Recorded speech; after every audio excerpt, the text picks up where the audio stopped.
അമൃത് Veni hair elixir presents daily news സായാഹ്ന വാർത്തകൾ powered by Pulimoottil silks KSFE. എന്താ ഒരു മൂഡ് ഓഫ്? ഇപ്പൊ മുടി വല്ലാതെ കൊഴിയുന്നുണ്ട്, അതാ തോന്നുന്നു. ഈസ്ട്രജന്റെയും വൈറ്റമിൻ ഡിയുടെയും കുറവാണ് മിക്ക സ്ത്രീകളുടെയും മുടി കൊഴിച്ചിലിന്റെ പ്രധാന കാരണം. അമൃത് Veni hair elixir for women സ്ത്രീകളുടെ മുടിയുടെ വളർച്ചയ്ക്കും ശക്തിക്കും അത്യാവശ്യമായ herbal ഈസ്ട്രജനാലും vitamin ഡിയാലും സമ്പുഷ്ടമാക്കിയതാണ് Amrit Veni hair elixir for women. നമസ്കാരം, ഞാൻ ഷാജി പത്മനാഭൻ. ഡെയിലി ന്യൂസിന്റെ സായാഹ്ന വാർത്തകളിലേക്ക് സ്വാഗതം. ഇന്ന് ജനുവരി 18 ശനിയാഴ്ച. പാലക്കാട് കഞ്ചിക്കോട്ട് സ്പിരിറ്റ് നിർമ്മാണ യൂണിറ്റ് തുടങ്ങാൻ മധ്യപ്രദേശ് ആസ്ഥാനമായ ഒയാസിസ് എന്ന കമ്പനിക്ക് അനുമതി നൽകിക്കൊണ്ടുള്ള സർക്കാർ ഉത്തരവ് ഇറങ്ങി. ബ്രൂവറി ആരംഭിക്കുന്നത് കാർഷിക മേഖലയ്ക്ക് ഗുണം ചെയ്യുമെന്ന് സർക്കാർ ഉത്തരവിൽ പറയുന്നു. ജലം നൽകുന്നത് ജല അതോറിറ്റിയാണെന്നും ഇതിനായി കരാറിലെത്തിയെന്നും ഉത്തരവിൽ പറയുന്നുണ്ട്. പാറശാല ഷാരോൺ വധക്കേസിൽ ജനുവരി 20 ശിക്ഷ വിധിക്കും. ശനിയാഴ്ച ശിക്ഷാവിധിക്ക് മുന്നോടിയായുള്ള അന്തിമവാദം കോടതിയിൽ പൂർത്തിയായി. പ്രതിക്ക് വധശിക്ഷ നൽകണമെന്നായിരുന്നു പ്രോസിക്യൂഷന്റെ ആവശ്യം. പ്രതിഭാഗം ഇതിനെ എതിർത്തു. പരമാവധി നൽകാനാവുന്ന ശിക്ഷ ജീവപര്യന്തമാണെന്നും പ്രതിയുടെ പ്രായമടക്കം പരിഗണിച്ച് ശിക്ഷയിൽ പരമാവധി ഇളവ് വേണമെന്നും പ്രതിഭാഗം വാദിച്ചു. കേസിൽ 1-ാം പ്രതി ഗ്രീഷ്മ, 3-ാം പ്രതി ഗ്രീഷ്മയുടെ അമ്മാവൻ നിർമ്മലകുമാരൻ നായർ എന്നിവർ കുറ്റക്കാരാണെന്ന് കോടതി കഴിഞ്ഞ ദിവസം കണ്ടെത്തിയിരുന്നു. കരിപ്പൂർ സ്വർണ്ണക്കടത്ത് കേസിൽ CISF കസ്റ്റംസ് ഉദ്യോഗസ്ഥരുടെ വീടുകളിൽ വിജിലൻസ് റെയ്ഡ്.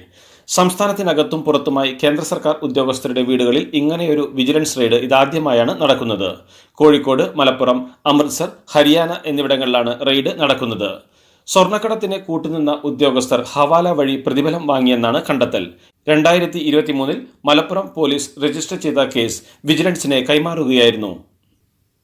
വിജ്ഞാന സമൂഹത്തിൽ ന്യൂനപക്ഷ വിഭാഗത്തിന് തുല്യനീതി ലഭ്യമാകണമെങ്കിൽ അവർക്ക് തൊഴിൽ ഉറപ്പാക്കണമെന്നും അക്കാര്യത്തിൽ സർക്കാർ പ്രതിജ്ഞാബദ്ധമാണെന്നും ന്യൂനപക്ഷ പുരോഗതി സാമൂഹിക നീതിക്ക് അനിവാര്യമെന്നും ന്യൂനപക്ഷ വഖഫ് വകുപ്പ് മന്ത്രി V. അബ്ദുറഹ്മാൻ പറഞ്ഞു. PSCയിലൂടെ സർക്കാർ മേഖലയിൽ രാജ്യത്ത് ഏറ്റവുമധികം തൊഴിൽ നൽകിയ സംസ്ഥാനം കേരളമാണെന്നും മന്ത്രി കൂട്ടിച്ചേർത്തു. പാലക്കാട് മദ്യനിർമ്മാണ യൂണിറ്റിന് അനുമതി നൽകിയ വിഷയത്തിൽ ആരോപണം കടുപ്പിച്ച് പ്രതിപക്ഷം.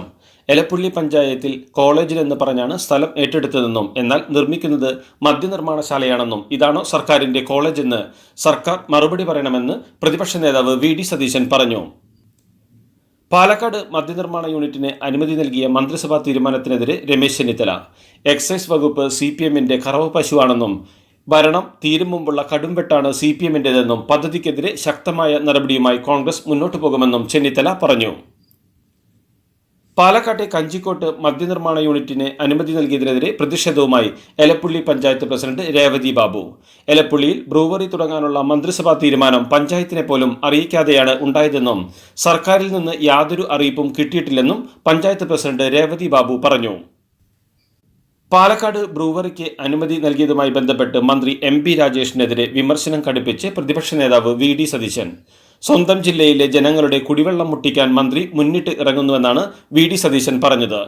MP രാജേഷ് പറയുന്നത് പച്ചക്കള്ളമാണെന്നും പുതിയ നയത്തിന് വിരുദ്ധമായിട്ടാണ് നിലവിലെ പദ്ധതിയെന്നും VD സതീശൻ വ്യക്തമാക്കി. ഷാരോൺ വധക്കേസിൽ ശിക്ഷാവിധിക്ക് മുമ്പായി എന്തെങ്കിലും പറയാനുണ്ടോ എന്ന് അഡീഷണൽ സെഷൻസ് കോടതി ജഡ്ജി 1-ാം പ്രതി ഗ്രീഷ്മയോട് ചോദിച്ചു. ഇതോടെ പറയാനുള്ള കാര്യങ്ങൾ ഗ്രീഷ്മ എഴുതി നൽകി. പ്രായം പരിഗണിച്ച് ശിക്ഷയിൽ പരമാവധി ഇളവ് അനുവദിക്കണമെന്നും ഇനിയും പഠിക്കണമെന്നുമായിരുന്നു ഗ്രീഷ്മയുടെ ആവശ്യം.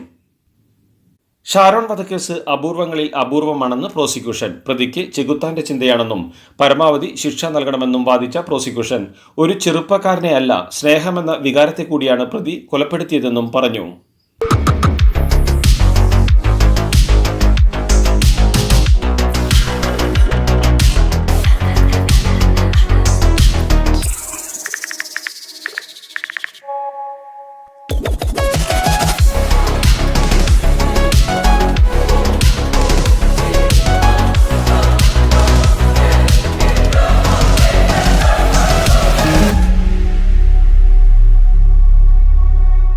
കോട്ടയം നഗരസഭയിലെ സാമ്പത്തിക ക്രമക്കേടിൽ മുനിസിപ്പൽ ഡയറക്ടറേറ്റ് ഓഫ് വിജിലൻസ് നടത്തിയ പരിശോധനയുടെ കൂടുതൽ വിവരങ്ങൾ പുറത്ത്.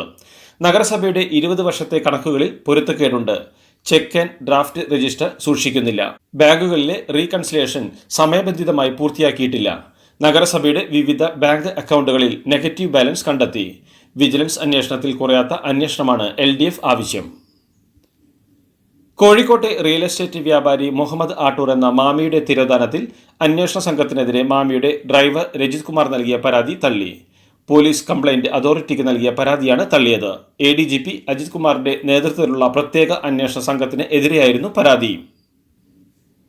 തദ്ദേശ തെരഞ്ഞെടുപ്പിന് മുന്നോടിയായി പാർട്ടിയെ ശക്തിപ്പെടുത്താൻ മാർഗരേഖയുമായി KPCC പാർട്ടി പരിപാടികളിൽ സജീവമല്ലാത്ത ഭാരവാഹികളുടെ പേരുവിവരങ്ങൾ കൈമാറാൻ കീഴ്ഘടകങ്ങൾക്ക് നിർദ്ദേശം നൽകി. ബൂത്ത് പ്രസിഡന്റുമാരെ പങ്കെടുപ്പിച്ച് മെയ് മാസം മഹാപഞ്ചായത്ത് ചേരാനാണ് പാർട്ടി തീരുമാനം.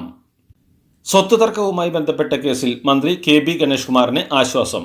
സ്വത്തുക്കൾ ഗണേഷ് കുമാറിന്റെ പേരിലാക്കിയ വിൽപത്രത്തിലെ ഒപ്പുകൾ അച്ഛൻ R ബാലകൃഷ്ണപിള്ളയുടേത് തന്നെയെന്നാണ് ഫോറൻസിക് റിപ്പോർട്ട്. ഉഷാ മോഹൻദാസുമായുള്ള സ്വത്തുതർക്ക കേസിൽ റിപ്പോർട്ട് പുറത്തുവന്നതിന് പിന്നാലെ പ്രതികരിച്ച് മന്ത്രി KB ഗണേഷ് കുമാർ.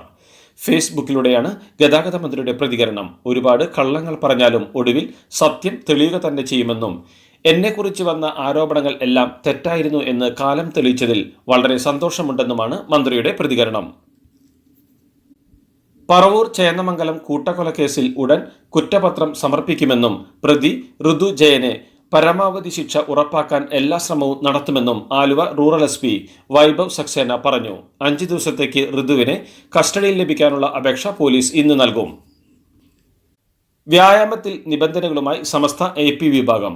മതമാനദണ്ഡങ്ങൾ പാലിക്കാതെയുള്ള വ്യായാമങ്ങളിൽ വിശ്വാസികൾ ജാഗ്രത പുലർത്തണമെന്നാണ് സമസ്ത കേരള ജംഇയ്യത്തുൽ ഉലമ AP വിഭാഗം മുശാവറ യോഗം പുറത്തിറക്കിയ വാർത്താക്കുറിപ്പിൽ പറയുന്നത്. അന്യപുരുഷന്മാരും സ്ത്രീകളും ഇടകലർന്നുള്ള വ്യായാമ അഭ്യാസം മതവിരുദ്ധമാണെന്നാണ് കുറിപ്പിലെ പരാമർശം. കൊണ്ടോട്ടിയിൽ നിറത്തിന്റെ പേരിലുള്ള അവഹേളനത്തെ തുടർന്ന് നവവധു ആത്മഹത്യ ചെയ്ത കേസിൽ ഭർത്താവിനെതിരെ പോലീസ് കൂടുതൽ വകുപ്പുകൾ ചുമത്തി. ആത്മഹത്യാ പ്രേരണ, ഭാര്യയെ മാനസികമായി പീഡിപ്പിക്കൽ എന്നീ വകുപ്പുകളാണ് ഭർത്താവ് അബ്ദുൽ വാഹിദിനെതിരെ ചുമത്തിയിരിക്കുന്നത്. ചൊവ്വാഴ്ചയാണ് ഷഹന മുന്താസ് എന്ന 19-കാരിയെ വീട്ടിൽ തൂങ്ങിമരിച്ച നിലയിൽ കണ്ടെത്തിയത്.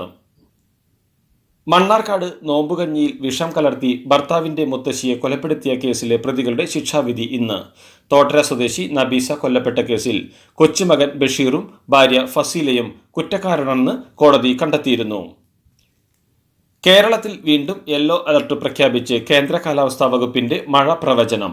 നാളെ മുതൽ സംസ്ഥാനത്ത് മഴ ലഭിച്ചേക്കുമെന്നാണ് പ്രവചനം. തിരുവനന്തപുരം, കൊല്ലം ജില്ലകളിലാണ് നാളെ യെല്ലോ അലർട്ട് പ്രഖ്യാപിച്ചിരിക്കുന്നത്. മോൾക്ക് ബർത്ത്ഡേ ഗിഫ്റ്റ് വാങ്ങണ്ടേ? ഷോപ്പിൽ കൊണ്ടുപോയി ഇഷ്ടമുള്ള വാങ്ങി കൊടുക്കാം. അപ്പൊ ഏട്ടൻ വരുന്നുണ്ടോ?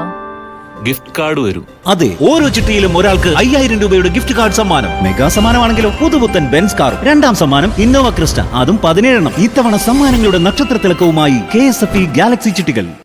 ബോളിവുഡ് നടൻ സെയ്ഫ് അലി ഖാനെ വീട്ടിൽ കയറി ആക്രമിച്ച സംഭവത്തിൽ പ്രതിയെ പിടികൂടാനാകാതെ മുംബൈ പോലീസ്. 30 ടീമുകളായി തിരിഞ്ഞ് അന്വേഷിച്ചിട്ടും പ്രതിയെ കണ്ടെത്താൻ ഇതുവരെ പോലീസിന് സാധിച്ചിട്ടില്ല.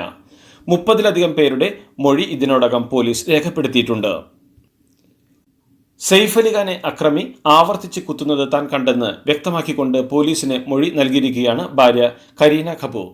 വീട്ടിൽ നുഴഞ്ഞുകയറിയ വ്യക്തി ആക്രമണകാരിയായിരുന്നുവെന്നും സെയ്ഫിനെ ആശുപത്രിയിൽ കൊണ്ടുപോകുന്നതിനായിരുന്നു തങ്ങളുടെ മുൻഗണനയെന്നും വിലപിടിപ്പുള്ള വസ്തുക്കളൊന്നും അക്രമി വീട്ടിൽ നിന്ന് കൊണ്ടുപോയിട്ടില്ലെന്നും കരീന ബാന്ദ്ര പോലീസിന് മുന്നിൽ വ്യക്തമാക്കി.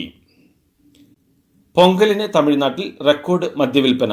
തമിഴ്നാട് സ്റ്റേറ്റ് മാർക്കറ്റിംഗ് കോർപ്പറേഷൻ വഴി ജനുവരി 12 മുതൽ 16 വരെ 725.56 കോടി രൂപയുടെ മദ്യമാണ് വിറ്റഴിച്ചത്.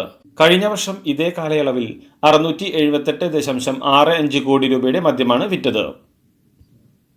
കർണാടക മുഖ്യമന്ത്രി സിദ്ധരാമയ്യ പ്രതിയായ മുട ഭൂമി കേസിൽ 300 കോടി രൂപ വിപണി മൂല്യമുള്ള 142 സ്ഥാവര സ്വത്തുക്കൾ താൽക്കാലികമായി കണ്ടുകെട്ടി ED. കള്ളപ്പണം വെളുപ്പിക്കൽ നിയമപ്രകാരമാണ് സ്വത്തുക്കൾ കണ്ടുകെട്ടിയത്. കേസിൽ സിദ്ധരാമയ്യ 1ാം പ്രതിയും ഭാര്യ BM പാർവതി 2ാം പ്രതിയുമാണ്. ഗാസയിലെ വെടിനിർത്തൽ ബന്ദി കൈമാറ്റ കരാറിന് ഇസ്രായേൽ മന്ത്രിസഭയുടെ അംഗീകാരം. ഇന്നാണ് മന്ത്രിസഭ ഹമാസുമായുള്ള കരാറിന് അനുകൂലമായി നിലപാട് കൈക്കൊണ്ടതെന്ന് ഇസ്രായേൽ പ്രധാനമന്ത്രി ബെഞ്ചമിൻ നെതന്യാഹുവിന്റെ ഓഫീസ് അറിയിച്ചു. നാളെ മുതൽ കരാർ നിലവിൽ വരും. ഇതോടുകൂടി ഡെയിലി ന്യൂസിന്റെ ഇന്നത്തെ സായാഹ്ന വാർത്തകൾ സമാപിക്കുന്നു. ഡെയിലി ന്യൂസിന് വേണ്ടി വാർത്തകൾ വായിച്ചത് ഷാജി പത്മനാഭൻ.